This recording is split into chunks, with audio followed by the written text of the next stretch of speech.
everybody, this is Joseph Propati, and this is my third video in the series covering my game 9-Card Ultima.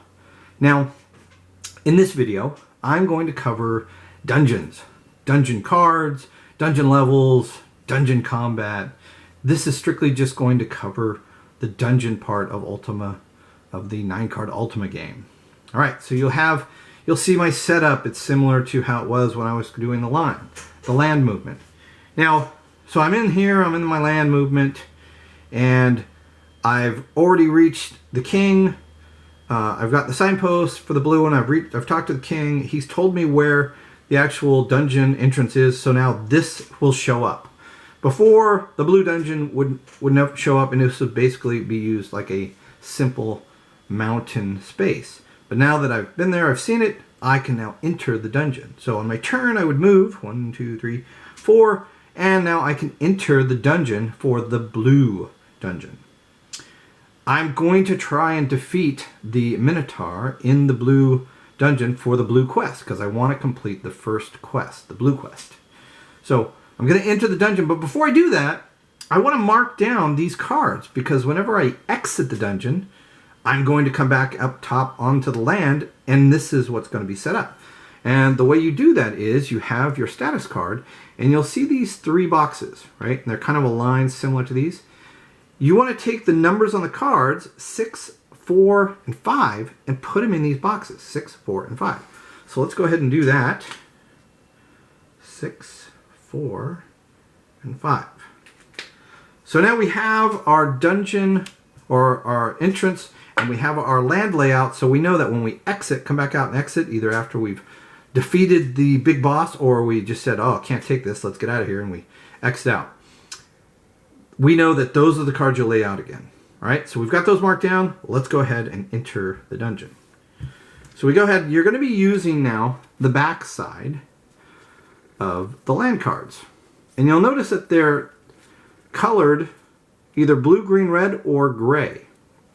And the reason for this is the colored these colored dungeons correspond to the quests. Blue quest, green quest, red quest. These are the big boss dungeon levels. Okay? And you'll see we've got a level 3, a level 4, and a level 5.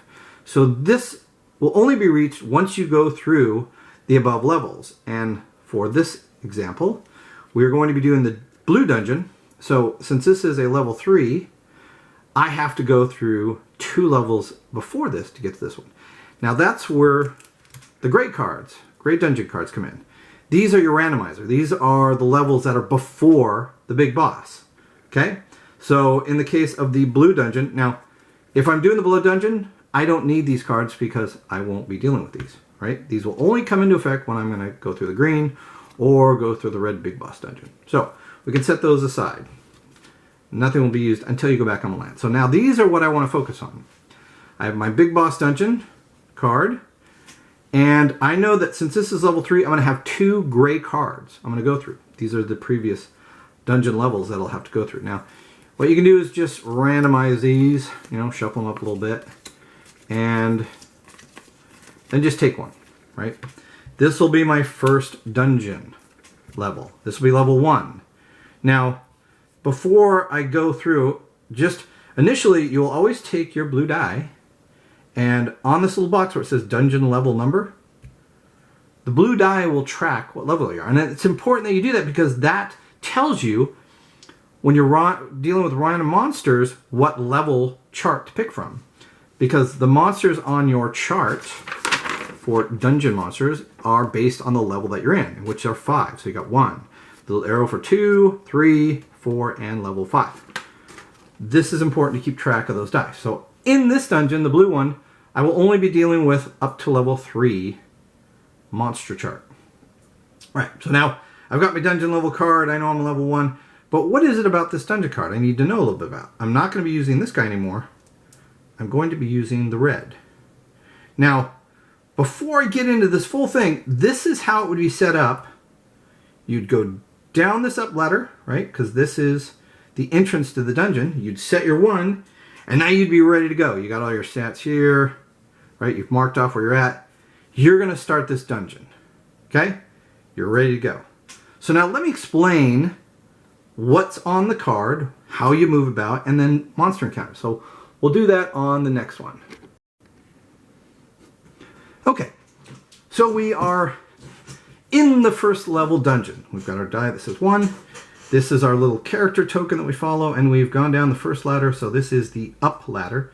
And the difference on these up and down ladders, the up ladder is green, and you'll see it's on the ceiling, which means I'm going to climb out, go up the ladder, and either go to the next level, or go exit the dungeon, or have these red down ladders, which means it's on the floor, and I'm going through it to go down to a lower level, right? So that's the difference on these ladders.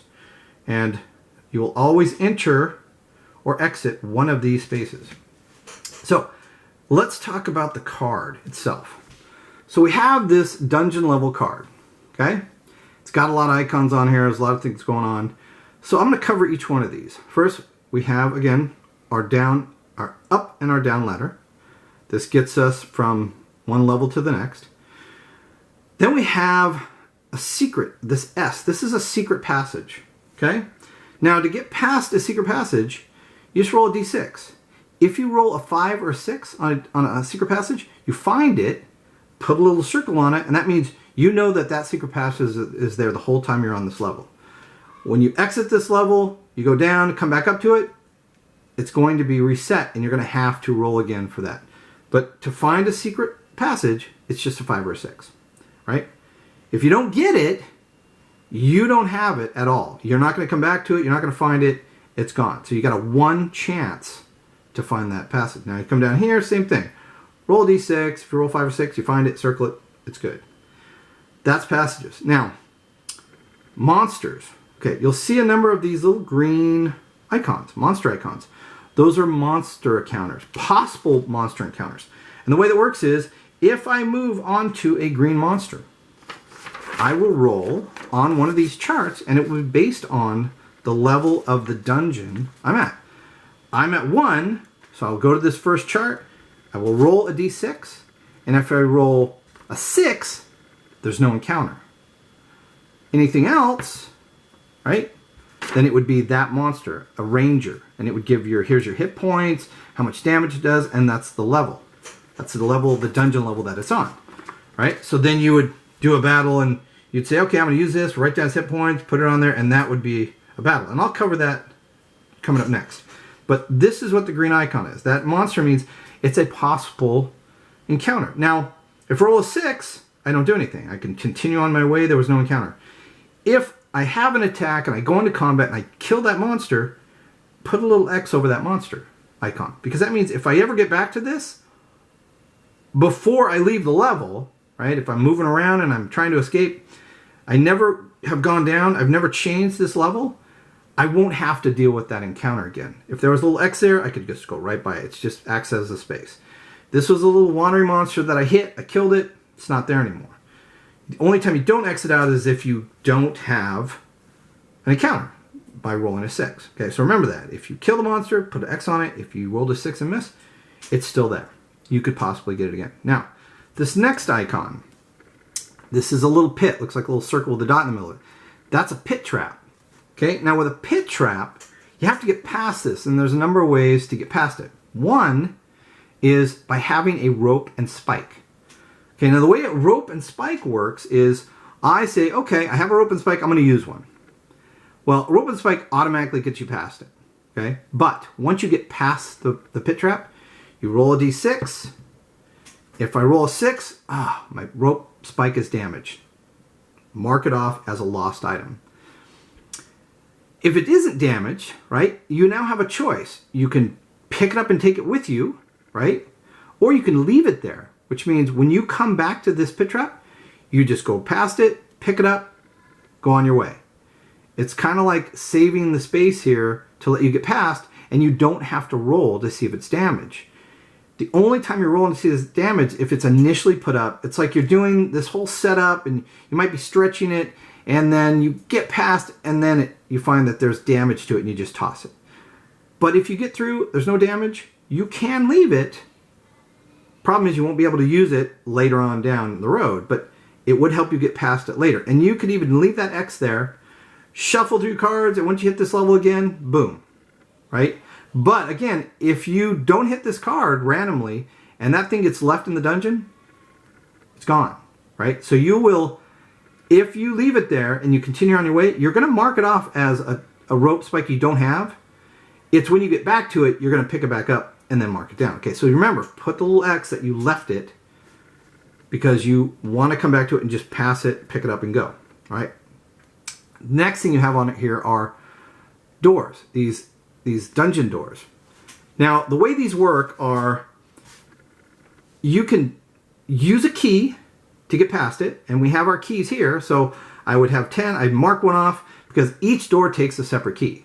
So I'd mark it off, I used a key, and now I'm down to 9 keys, and that X means I don't have to deal with that door again unless I go down a level or up, and then everything gets reset, okay? That X will get erased. So you're going to have to use keys again, or if you don't have any keys, you can bash it down. And what happens is you don't attack it, there's not damage you have to do. It's just the act of bashing through the door means you made so much noise, there's going to be an automatic encounter of a monster. You would roll on here, and if let's say you rolled a 6, which would normally be a no encounter, ignore this roll and keep rolling until you get a monster, because this is an automatic attack. You can't avoid it. So, but that's only if you have to bash through that door, okay? Again, if you bash through the door, this time it's a broken door, put a circle around it, and now it's gone. It just opens like an open passage, right? You can look at it this way. With the keys, you open it with a key, the door closed behind you, and then the key magically disappeared. Now, I know that sounds kind of flaky, and I may change it. And unfortunately, I can't change the rule right now because it's in the contest, and it's in playtest, but I may make it you open it, and it's open for the rest of the time. But again, once you go through the level, it resets. So same thing with the broken door. If you go down a level and you get up here and you see that it's a circle, just erase it out. It's now a new door, right? You got to go and you got to either use a key to get through it or you got to bash it. That's a door. Chests. When you land on a chest, this is where you get your treasure from. You don't get treasure by defeating these random monsters. They just don't have anything on them. They're defending and protecting these treasure chests. That's where you get your gold and food. When you land on a treasure chest, boom, there's 2 things that can happen. First, you roll a d10. If you roll 1 through 7, right, it's food that you find. Okay?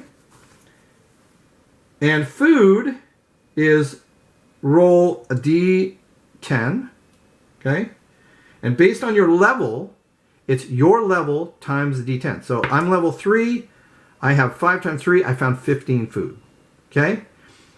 That's if you get to the treasure chest and you roll 1 through 7. You find food. If you roll 1 through 7, it's gold. If you roll 8, 9, 10, it's food. And then again, if you rolled 8, 9, 10, right? So we rolled a 10. We know that this treasure has food. We roll again. It's 6 times our level. So 6 times 3, 18. I found 18 food, and I would mark it on here. Okay? Now let's say I hit that treasure, and I rolled a 5. I find treasure, which is gold. Gold and food are the only 2 things you're going to find. The way that works is, it's 2 factors. Okay? It's your level times the d10 plus the level of the dungeon. Now we know, in this case, let's say this was level 1. And we went to this first chest. Okay? We would roll 1 die for our level, right? So it's going to be a d10 times 3, which is 12 gold. And then the level of the dungeon is 1, so it's just a d10. So we had 16 gold. And we'd write on our gold. Boom, we found 16 gold. Then, after you found that treasure, you would put a little X in it. Okay? That means if you go back to this, while you're on this level, there's no more gold there. Only does this reset once you go down. Okay? So, remember, treasure chest is the only time you're going to get food or gold. These little monsters are monster encounters, and they aren't carrying gold or food. Right? So you're getting your way through here, and then you make your way all the way to this down ladder. Now, we're going to go down to the next level. So what we do is we take this off, take the next one, right? Don't shuffle this in, just put it aside or put it on the bottom because it will come back up. And then you put your piece right here, mark that you're on level 2, and then continue on your way. If there's any markings on here, erase them if this is the first time you've gone through the dungeon. You should be clear. It's only if you see marks when you've gone down and come back up. Okay? Like that would be on this one. Now, these are going to be erased because we're not on this level anymore. If we go up to that next card, again, everything's reset. So here I'm on the second dungeon. I'm working my way around, all right? And I go, oh, hey, I hit him. I have an encounter. Now, since I'm on level 2, I use this chart, right? Oh, and I have a Viper. Now, this is when you need to know that in the dungeon and dungeon combat is the only time you have to deal with poison and disease. Now, you'll see on your hit points, you have this P and a D. That means if you are poisoned or diseased. And what happens is whenever you're fighting a Viper, in this case, which has poison, if on the 2 hit, if I roll a 9 or a 10, I'm poisoned. I would put a little X on the P, and every turn, I take 1 point of damage, right? It's that poison just sapping you. It's doing damage. There are only 2 ways to cure disease and poison, right? It's going to the king, and he will bless you for free. He will cure you of poison and disease, both. Or I use 10 food in one shot. I would take my 20, I'd raise it, I have 10 left, boom, it cures my poison. Okay? It doesn't heal you, it just cures your poison. Remember that. Food normally is a 1-for-1 for healing hit points, but if you use it for poison or disease, it just does that. 10 will heal or cure the poison, or another 10 will cure the disease, okay? Because you can get both of them at the same time. I could be fighting a viper, get poison, I don't have the food to heal it or cure it. As I later on down here, I get to level 3, and let's say I'm on a dungeon that has, this one right here is 4, I could have disease, and now I'm dealing with disease and poison, and I'm taking 2 points of damage every turn. Okay, so just be aware, it is possible, and you would mark them both off. So, to heal one of those, it's 10 food, right? So now, we're working our way through, right? We've tried to do this thing, we made it. We get down here to this down ladder, and now we're going to the big boss, okay? This is when you start using, this is the blue card that you'll use, right? Because remember, it's level 3. So we take this off, right? We put our big boss card down here, go on the up ladder, put this on 3. Now this is the lowest level we're going to get in this blue quest dungeon, okay? And everything still applies, doors, all right? All these things are things you have to go through. But one of the things that I forgot to mention is whenever you land on a chest, there is a possibility, right, that you could get a trap, a chest trap, right? And the way that works is you are going to attempt to open this chest, right? You might trigger a trap. So you roll a d10, right? 8. If you roll a 7 or higher, you trigger the trap and you take damage. The damage is just your level or the dungeon level times the d10. So if I was trying to go through this chest, right, and I rolled and I triggered a trap, darn. I roll the damage, it's 7 times 3. I would take 21 points of damage from that chest. I still get the treasure in it, right? But first I take the damage, and then I'd go, okay, what's my treasure? Let's see if it's gold or food.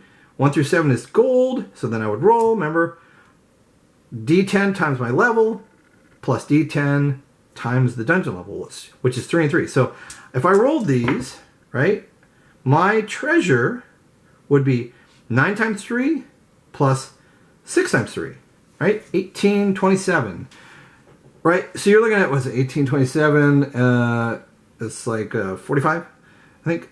So that's your gold you found. But again, every time you hit a chest, you have to roll to see if you triggered a trap. Now, wizards have an unlock, which is a cool spell. They can use an unlock, and they don't have to worry about the chest. You as a fighter, you don't have that. So you're just going to have to, every time you hit a chest, roll to see if you've triggered a trap. Okay? Now, so we've made our way down here, and remember, if you were poisoned, every time you move a turn, right, there's a point of health. There's a point of health, point of health, point of health. And you're going to have to mark that down. So it's kind of critical that hopefully if you get a treasure chest, you might get some food, and then you can heal yourself. But luckily on the first quest, the blue quest dungeon, it's just poison. Okay, so you can't have multiple poisons. If you have poison and you get hit by another poison like a giant spider, you can't get double poison, right? So it's just still going to be one poison. Kind of nice. It's not till you get to level 4 that you got to deal with disease. All right, so now you've worked your way down here, right? We're on level 3, and we get past this door, and now we're into the big boss. Now the big boss is the Minotaur, and this is going to be the same for each one of these quests. You work your way down through the dungeon, you get to the big boss, and you'll see they each have this little big square. They have special treasure, right? But you still got to get through the door, get into that, and then you deal with the big boss. So, we know it's a Minotaur. We're on level 3. The big boss Minotaur is 85 hit points, right? That's his health. So we go 85, right? And his damage, which is pretty intense. You can put it here. It's 5d6 plus 10. All right. Now this, he does a lot of damage. This is level 3. So every time, since I only have a robe, I'm not going to be able to block any damage. If I had, let's say I had leather, right? His 5d6 plus 10, leather blocks 1d6, so I take that off, and now this is what he rolls. If I had plate armor, right, plate mail, I get to remove 3 of these, and now this is the only damage he does, plus 10. So armor is critical to get. If you can get it, it really protects you, especially if you can get these special ones. Now, you'll get something special if you defeat this Minotaur. But for now, you can purchase these armor, and they will take 1, 2, or 3 from the attack. All right, so let's go into this first attack. Right off the bat, you know, we've got our to hit, right? Big boss doesn't have anything special, right? Except for he does have disease. Oh, no, sorry, not the Minotaur. Minotaur has no disease or anything like that, but some of the other big boss do. So we go into our regular attacks. We use our to hit. The black will be the monster. Mine will be the white. So, ooh, a 9 and a 4. So right off the bat, I get a critical hit. Okay? I'm using an axe, so I do 2d6. I'm going to be double this, right? So his 4 means he only does half damage. So we would roll, we'll do mine first. So I do 9, right? Double that, so that's 18 damage. All right. So we erase, this would be 18. So if it was 20, it would be 65. This is going to be 67. So I did a big chunk of damage. That was good. His half damage, right? He rolls 5d6. And it's 12, 13, 14, 15, 16, 17, 18. Half of that, 9. Remember, if you half and it's an odd, like it's 7.5, always round it up to the next number. So I do 9 points of damage plus 10, 19 points of damage. And let's see, I have, we did, so if it was 20, what was I had? I was at 290. So if it was 20, it would be 70. So it's going to be 272. That's how much I have left. Okay. So that's the first attack.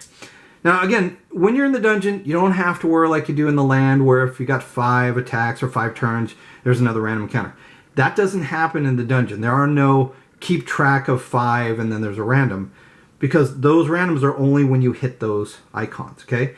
And when you're fighting the big boss, it's just you and the big boss, okay? Final battle for you two. So we go, we've got our damages, right? I don't get to block any of these damage dice because I only have robe. So we roll again. 3, 10. Now he does double damage, see? Monster gets a 0, that's a 10. Double damage, I only do half damage. This is going to be a very painful hit. I can hope I get 1s.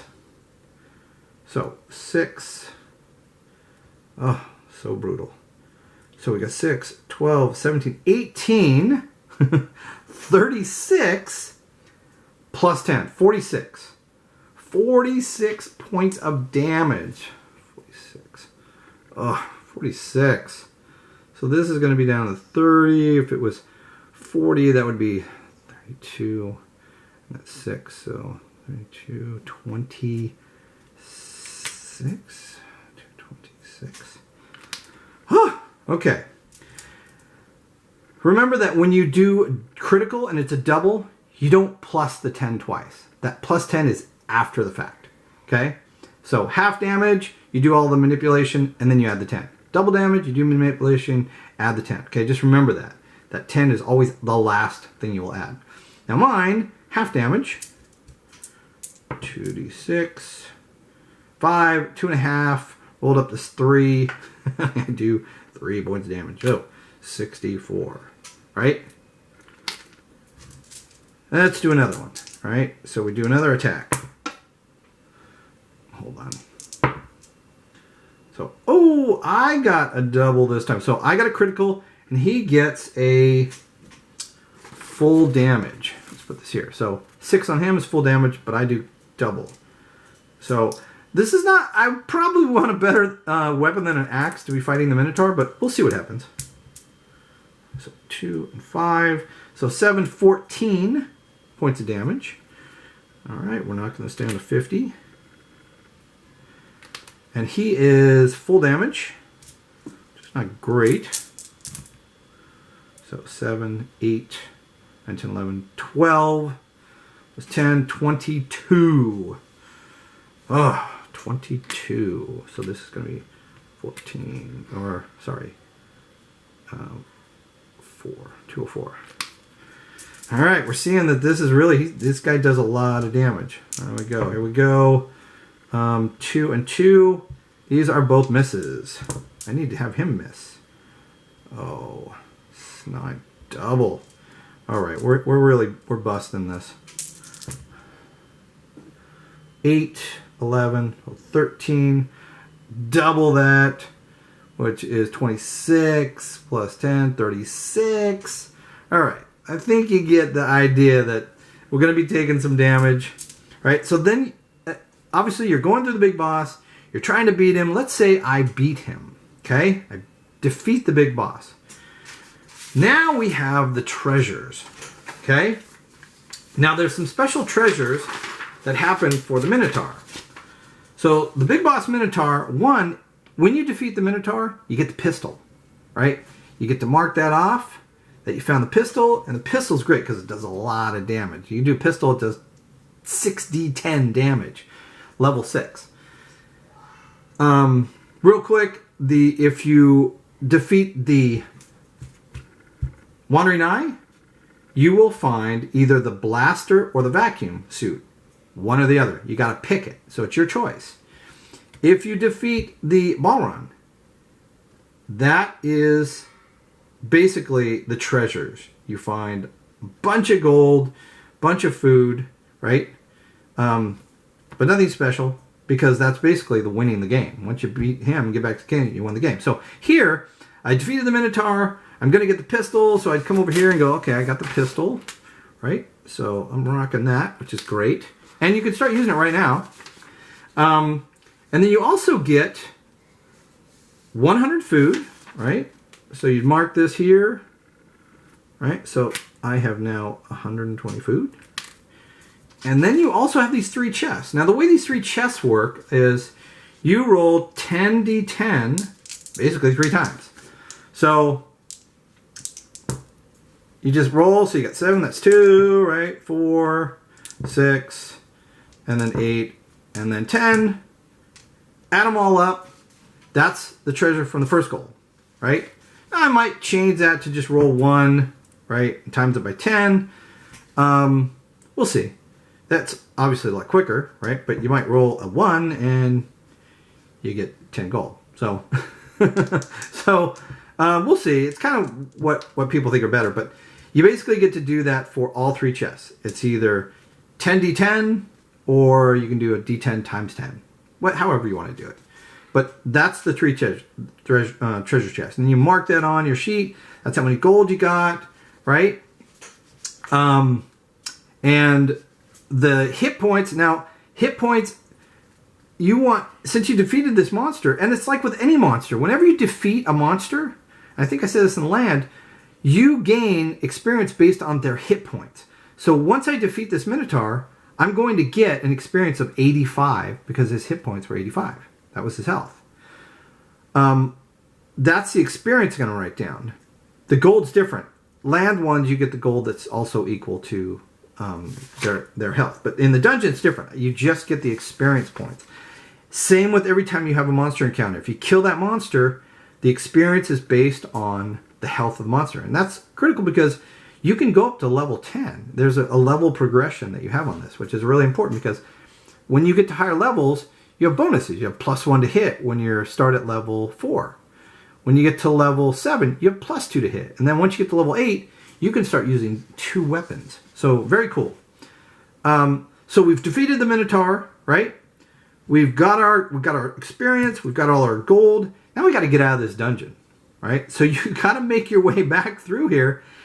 And for this level, whatever you've marked off, it's good. You know, if you broke open some doors and had these things marked off or had a cell, you'll get to work your way back.